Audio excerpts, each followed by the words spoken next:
तर पहा मुलांनो, द मॅजिक हर्ब याचं आपण एक्सप्लेनेशन केलेलं आहे. या स्टोरीचं आपण जे स्पष्टीकरण आहे ते करून घेतलेलं आहे. आता आपण काय करणार आहोत, तर या स्टोरीमध्ये जे काही वर्ड्स आलेले आहेत त्याचे मिनिंग आपण इथे समजून घेणार आहोत. पहा मुलांनो, मिनिंग म्हणजेच काय, तर अर्थ. या स्टोरीमध्ये जे काही हार्ड वर्ड्स आलेले आहेत त्याचे आपण इथे अर्थ थोडक्यात जाणून घेणार आहोत. तर पहा मुलांनो, इन म्हणजेच काय मुलांनो, तर अ स्मॉल हॉटेल. एक प्रकारची जी खानावळ असते मुलांनो, इन म्हणजे तर खानावळ होते, पण छोट्या प्रकारचे जे काही छोटे छोटे हॉटेल्स असतात ज्याच्यामध्ये जेवण वगैरे आपल्याला मिळत असतं आणि थोड्याफार प्रमाणात काही राहण्याची वगैरे देखील काय असते, सोय असते, त्यालाच काय म्हणतात मुलांनो, अ स्मॉल हॉटेल म्हणजेच लहान हॉटेल असे म्हणतात.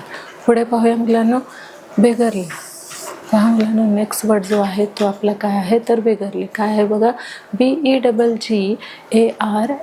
बेगरली म्हणजेच काय मुलांनो, तर लाईक बेगर व्हेरी पुअर. काय आहे मुलांनो, लाईक बेगर व्हेरी पुअर म्हणजे असा काही गरीब माणूस की जो कसा आहे की तो बेगर आहे आणि खूपच गरीब आहे. नेक्स्ट पहा मुलांनो, मर्चंडाईज. काय आहे, आपला जो थर्ड वर्ड जो आहे तो आहे मुलांनो मर्चंडाईज म्हणजे MERCHANDISE. मर्चंडाईज म्हणजेच काय मुलांनो, goods for sale. Goods for sale म्हणजेच काय, आपण जो काही माल आणत असतो विकण्यासाठी तो त्यालाच काय म्हणतात मुलांनो, तर मर्चंडाईज म्हणजे व्यापारी माल असे म्हणतो. नंतर बघा, things that a merchant sells. अशा काही गोष्टी असतात, अशा काही वस्तू असतात ज्या काय व्यापारी जे असतात त्या काय करत असतात, होलसेलमधून घेत असतात आणि त्यांच्या शॉपमध्ये ते काही प्राईज लावून किंवा किंमत लावून ते लोक काय करत असतात, तर विकत असतात. म्हणून त्यांना काय म्हटलेलं आहे मुलांनो, मर्चंडाईज. थोडक्यात आपण त्याला काय म्हणणार आहोत की व्यापारी माल. म्हणजेच goods for sale, things that a merchant sells. काही वस्तू ज्या व्यापारी विकण्यासाठी आणत असतो त्यांना काय म्हणतात, तर मर्चंडाईज असे म्हणतात. पुढे बघा मुलांनो, अफोर्ड. काय आहे मुलांनो, नेक्स्ट वर्ड जो आहे आपला अफोर्ड म्हणजेच काय, तर have enough money for something.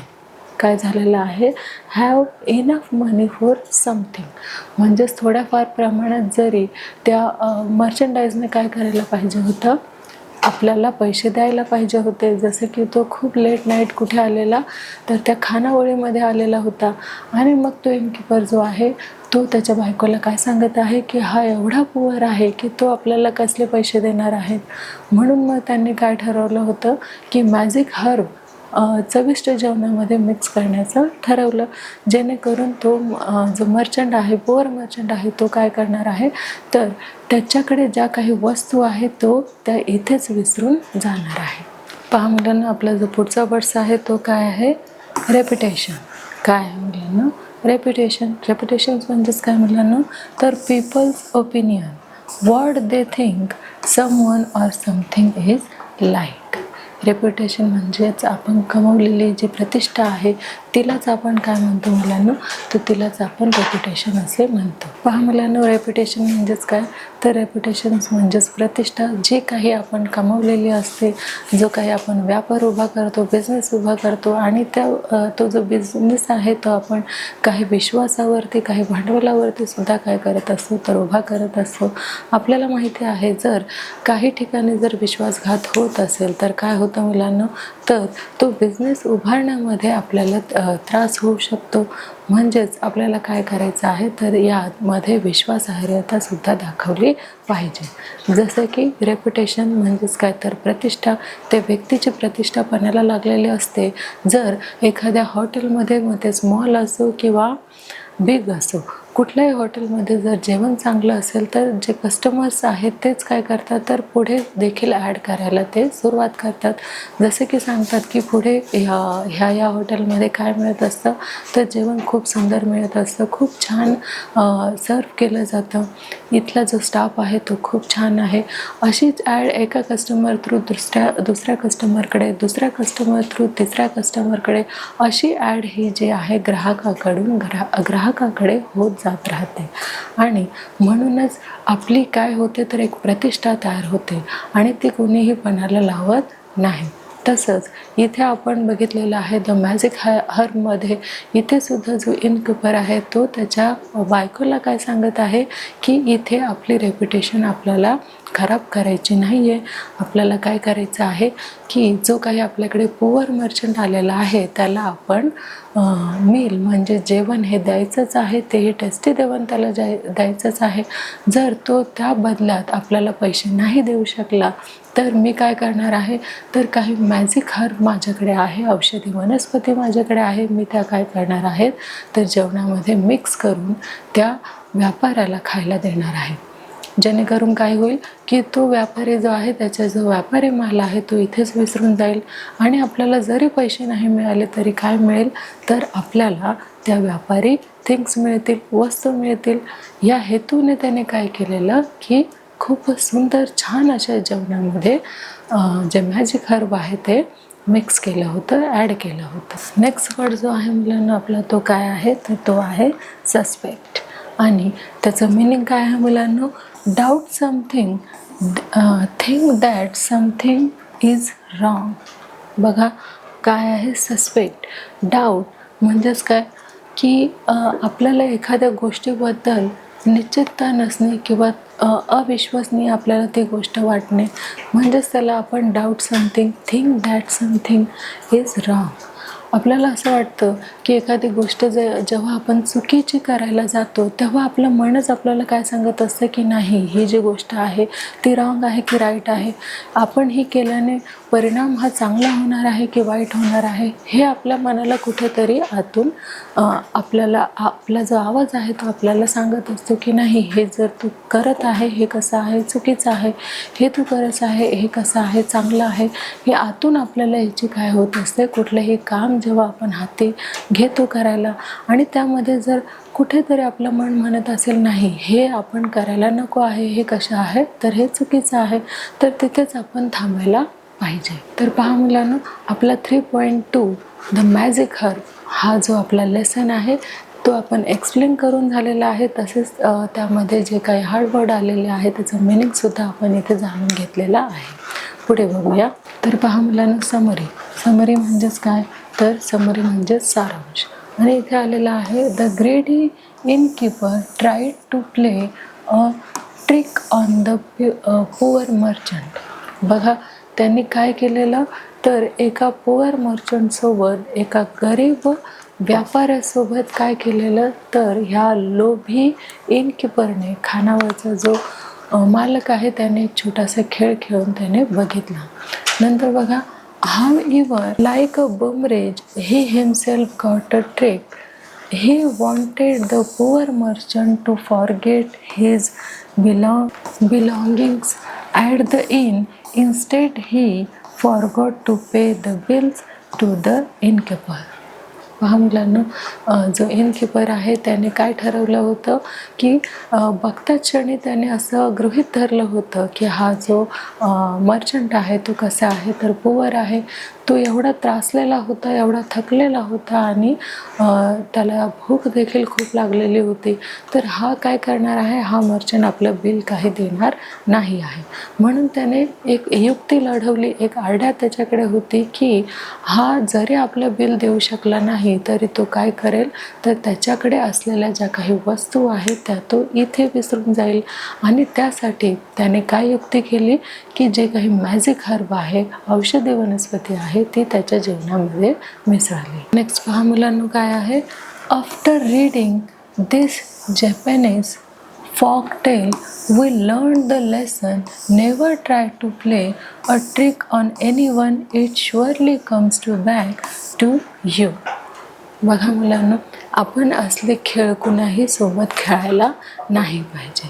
का मुलांनो कारण आपल्याला माहीत आहे जर आपण एखादी गोष्ट जर दुसऱ्यांसोबत वाईट करण्याचं जरी ठरवलं तरीसुद्धा काय होणार आहे मुलांनो ती गोष्ट आपल्यावरतीच पलटणार आहे.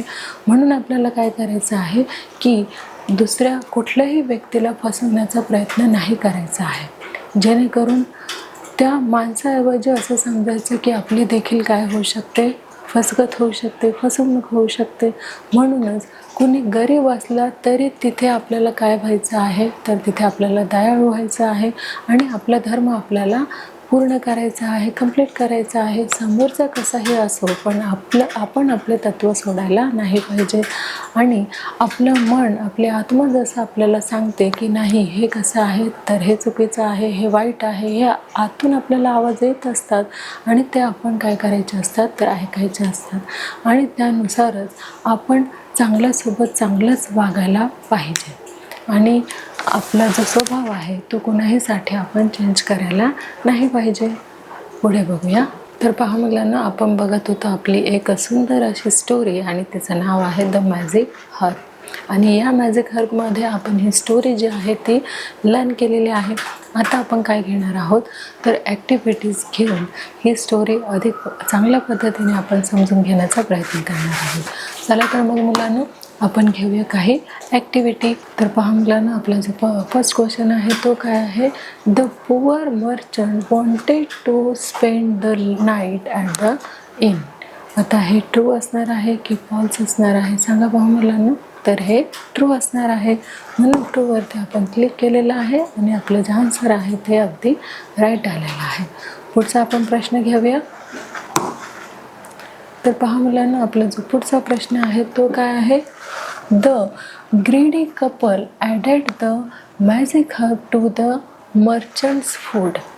आता आपल्याला तर माहितीच आहे की जो काही व्यापारी होता त्या व्यापाऱ्याच्या फूड्समध्ये किंवा त्याच्या जेवणामध्ये या कपलने काय केलं होतं, काय ॲड केलं होतं, तर मॅजिक हर्ब ॲड केलं होतं. मग हे ट्रू असणार आहे की फॉल्स असणार आहे, त्यांनी केलं होतं म्हणून काय आहे, तर ट्रू आहे. आणि आपलं उत्तर बघा अगदी बरोबर आलेलं आहे. पुढे बघूया. पहा मुलांना, आपला जो पुढचा प्रश्न आहे तो काय आहे, तर the innkeeper and his wife welcome the poor guest happily. आता आपण जेव्हा एक्सप्लेन केलं, जेव्हा स्पष्टीकरण घेतलं, तेव्हा जे इनकीपर आणि त्याची जी वाईफ आहे त्यांनी अगदी हॅपीली, अगदी आनंददायक असं त्या पुअर मर्चंटचं स्वागत केलं होतं का, तर नव्हतं केलं. म्हणून इथे काय येईल मुलांना, ट्रू येईल की फॉल्स येईल. पुन्हा एकदा प्रश्न पहा बरं. The innkeeper and his wife म्हणजे जो खानावळ आहे तो आणि त्याची wife welcome the poor guest happily. जे काही गरीब गेस्ट, जे काही गरीब ग्राहक त्यांच्या खानावळीमध्ये येत होते त्यांचं हॅपीली, आनंददायक असं स्वागत करत होते का. हे जे कपल आहे, इनकीपर आहे तो आणि त्याची वाईफ, तर नाही. म्हणून काय येणार आहे मुलांना, ट्रू की फॉल्स, तर फॉल्स. आणि आपलं उत्तर बघा अगदी बरोबर आलेलं आहे. नेक्स्ट क्वेश्चन घेऊया. तर पहा मुलांना, आपला जो पुढचा प्रश्न आहे तो काय आहे, I want to spend the night at the inn. काय सांगितलेलं आहे, I want to spend the night at the inn. आणि आपले जे दोन पर्याय आहे ते बघा काय आहे. फर्स्ट आहे आपला, the poor merchant said to the innkeeper, the innkeeper said to his wife. आता आपल्याला हे सांगायचं आहे की I want to spend the night at the inn. आता तुझ्या खानावळीमध्ये मला तू काय कर, तर राहण्यासाठी थोडीशी जागा दे आणि मला काय कर, तर साधं असं जेवण दे. असं कोण म्हणायला होतं मुलांना, पहा. The poor merchant said to the innkeeper म्हणजेच एक जो गरीब असा व्यापारी आहे तो त्या खानावळीच्या मालकाला म्हणाला होता की the innkeeper said to his wife, की जो खानावळीचा मालक आहे तो त्याच्या बायकोला म्हणाला होता. तर सांगा पहा मुलांना, आपलं जे योग्य उत्तर आहे ते काय आहे, तर the poor merchant said to the innkeeper. हे जे सेंटेन्स आहे ते कोणाला म्हणाला होतं, तर हा एक गरीब व्यापारी जो आहे तो खानावळीच्या मालकाला म्हणाला होता. म्हणजेच काय येणार, the poor merchant said to innkeeper. बघा आपलं उत्तर जे आहे ते अगदी बरोबर आलेलं आहे. पुढचं घेऊया. तर पहा मुलांना, आपला जो पुढचा प्रश्न आहे तो काय आहे, तर he has forgotten to pay us. काय सांगितलेलं आहे, he has forgotten to pay us. कोण म्हणत आहे बघा, the innkeeper's wife said to the innkeeper. इनकीपरची जी मालकाची जी वाईफ आहे, बायको आहे, ती मालकाला म्हणत आहे की the innkeeper said to the merchant, की जो इनकीपर आहे म्हणजेच कोण, तर खानावळाचा जो मालक आहे, हॉटेलचा जो मालक आहे, तो व्यापाऱ्याला म्हणत आहे. सांगा बघा मुलांनो, इथे आन्सर काय येणार आहे, तर the innkeeper's wife said to the innkeeper, म्हणजेच हॉटेलचा जो मालक आहे तोच कुणाला म्हणत आहे, तर त्याच्या वाईफला म्हणत आहे. म्हणजेच आपलं हे उत्तर अगदी बरोबर आलेलं आहे. पुढचा प्रश्न घेऊया. तर पहा मुलांना, आपला जो नेक्स्ट क्वेश्चन आहे तो काय आहे, द इनकीपर ड्रो द पुअर मर्चंट आउट. बघा, ह्या इनकीपरला काय सांगितलं होतं की जो पुअर मर्चंट आहे तू त्याला काय कर, तर बाहेर काढून दे. बघा, हे ट्रू आहे की फॉल्स आहे. द इनकीपर ड्रो द पुअर मर्चंट आउट, त्याने बाहेर काढलं होतं का इनकीपरने? खानावळीचा जो मालक आहे किंवा जो हॉटेलचा मालक आहे त्याने जो मर्चंट आहे, पुअर मर्चंट आहे, गरीब व्यापारी आहे, त्याला बाहेर काढून दिला होता का? नाही. का नव्हतं काढलं? कारण हा जो प्रश्न आहे त्याचा रेप्युटेशनचा आहे. जर त्याने काढून दिलं असतं तर कदाचित त्याची चर्चा झाली असती की बाबा ही खानावळ जी आहे ती पुअर मर्चंटला किंवा गरीब व्यापाऱ्यांना काय देत नाही आहे, तर जेवण देत नाही आहे आणि राहण्याची सुविधासुद्धा उपलब्ध करून देत नाही आहे. म्हणून बघा मुलांनो, हे ट्रू आहे की फॉल्स आहे? याने इनकीपरने जो पुअर मर्चंट आहे त्याला बाहेर काढून नव्हतं दिलं, तर त्याला त्याने जेवण देखील दिलेलं आणि झोपायला जागासुद्धा दिलेली. मग हे काय आहे मुलांनो, तर फॉल्स आहे. बघा, आपलं उत्तर अगदी बरोबर आलेलं आहे. पुढचा प्रश्न घेऊया. पहा मुलांनो, आपला जो नेक्स्ट क्वेश्चन आहे तो काय आहे, तर दिस इज अ डॅश फॉक टेल. आणि आपले ऑप्शन्स आहे जपानीज, चायनीज. हे जे फॉक आहे ते कुठलं आहे? स्टार्टिंगलाच आपल्याला इंट्रोडक्शनमध्येच माहिती होतं की हे जे फॉक आहे ते जपानीजचं आहे, म्हणून जपानीज. आणि आपलं उत्तर अगदी बरोबर आलेलं आहे. पुढचा प्रश्न घेऊया.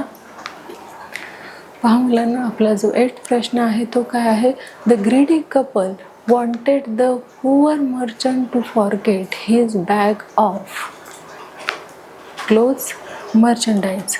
आता तो जो मर्चंट आहे त्याने त्याच्यासोबत काय आणलेलं, तर एका व्यापारी माल तो घेऊन आलेला. कोण? तर पुअर मर्चंट. आणि तो पुअर मर्चंट जेव्हा त्याला मॅजिक हर्ब खायला दिलं होतं तरी तो काहीही त्याचं सामान न विसरता तो फक्त पैसे द्यायलाच विसरला होता. आणि तो सोबत काय घेऊन आला होता? पहा मुलांना, त्याचे कपडे होते त्याच्या बॅगेमध्ये की मर्चंडाईज म्हणजेच व्यापारी माल होता? साहजिकच काय असणार आहे, तर व्यापारी माल म्हणजेच मर्चंडाईज असणार आहे. नेक्स्ट बघूया. पहा मुलांना, आपला जो पुढचा प्रश्न आहे तो काय आहे, what is the silent letter in namak. बघा, सायलेंट लेटर याच्यामध्ये काय येत आहे, के येणार आहे की एन येणार आहे? ऑब्व्हियसली काय येणार आहे, तर के येणार आहे. आणि आपले उत्तर अगदी बरोबर आलेलं आहे. नेक्स्ट क्वेश्चन घेऊया.